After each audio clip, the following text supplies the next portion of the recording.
임지봉 교수님 두 분 감사 말씀드립니다.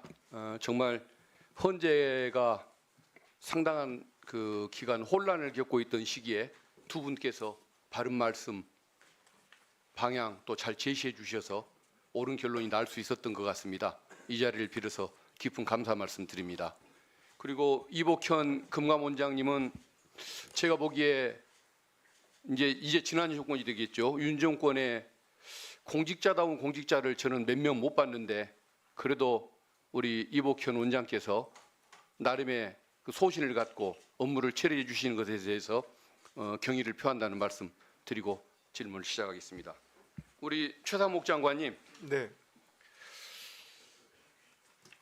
본인의 잘못을 나는 인정하는 법을 못 봤습니다.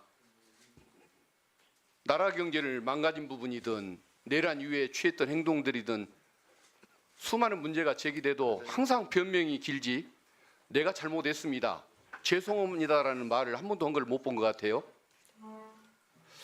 자, 질문 드리겠습니다. 국민과 역사의 평가만 두려워하며 국가를 위해 책임 있게 행동하는 게 공직자로서의 도리다. 누가 한 말인지 압니까?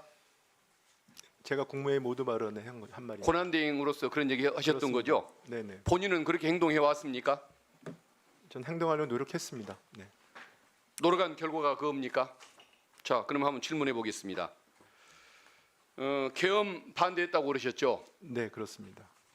옆방에서 윤석열 전 대통령이 비상계엄 선포할 때 옆에 계셨던 좀 상황 아니었습니까?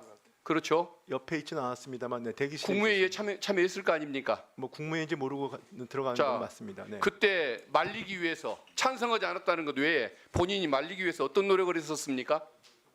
직을 걸고 팔다리를 붙잡고 막는 행동했습니까?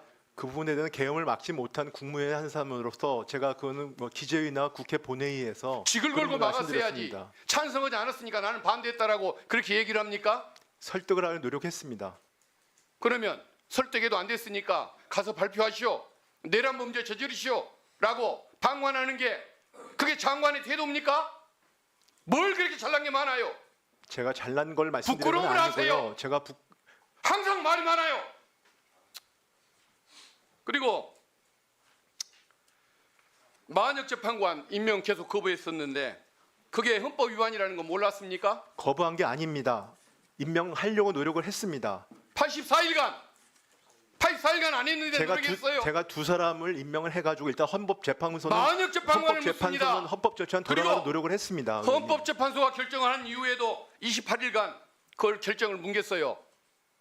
왜 법을 안 지킵니까?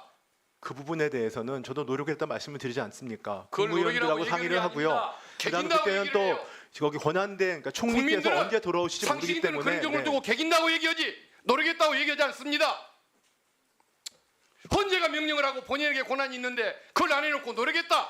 무슨 궤변이에요? 그리고 경호처 영장 집행 거부하고 특수 공무집행 방해 범죄 저지를 때 왜 말리지 않았습니까? 그때는 무력 충돌이 있으면 안 되기 때문에 그 부분에 대해서 그러니까 제일 신경을 경호처한테 썼습니다. 정하지 말라고 얘기해야 무력 충돌이 안 생길 거 아닙니까? 왜 아무것도 안 하고 그걸 방치했습니까? 제가 무력 충돌이 벌어지지 않도록 양측에 정말 여러 차례 주의를 요구했습니다. 부끄러움을 아세요. 그 직무유기 범죄 고발되는 거 알죠? 그리고 경제장관으로서 경제를 살릴 의지가 있었는지 자체가 저는 의문스러워요. 경제가 제일 싫어하는 것이 불안정, 혼돈 상황 아닙니까? 그래서 헌재재판관 두 그런데 명을 왜? 임명했습니다. 왜 이런 전국을 혼란시키는 상태를 더 방치하고 그걸 계속 물러날 때까지 방관을 하는 태도를 취했습니까? 그리고 환율로 올라가기를 바라서 미국 국채에 투자를 했습니까? 그럼 외화를 가지고 있던 오랫동안 가지고 있던 민간인 때부터 가지고 있던 외화 자, 예금을 됐습니다. 외화 국채로 전환한 최순실 것뿐입니다. 사건 때 국정농단 사건 때 본인이 경제비서관 하면서 재벌들한테 486억 뇌물 수금하는 역할을 했죠. 그것도 안 했습니까? 그거는 그 당시는 제가 그 정상회담에 문화재단을 참여하기 위해서 정상회담 준비 차원에서 했고요. 돈 뜯는 역할을 했잖아요. 분배하고 돈 안 내는 기업이 어디냐고 압박까지 했던 것이 본인 아닙니까? 그거는 근데 아직까지도 기소가 안 되고 사실과 있어요. 다릅니다. 그리고 그 이거 당시에는 탄핵이 문제가 아니라 그 범죄까지 반드시 기소가 돼서 소불구치소로 의원님 한 말씀 올리겠습니다. 탄핵이 문제가 아니고 그 당시에 그와 관련된 많은 분들이 저 아까 말씀하신 범죄에 다 무죄가 나왔습니다. 나는 판결에 나온 사실을 가지고 얘기하는 거예요.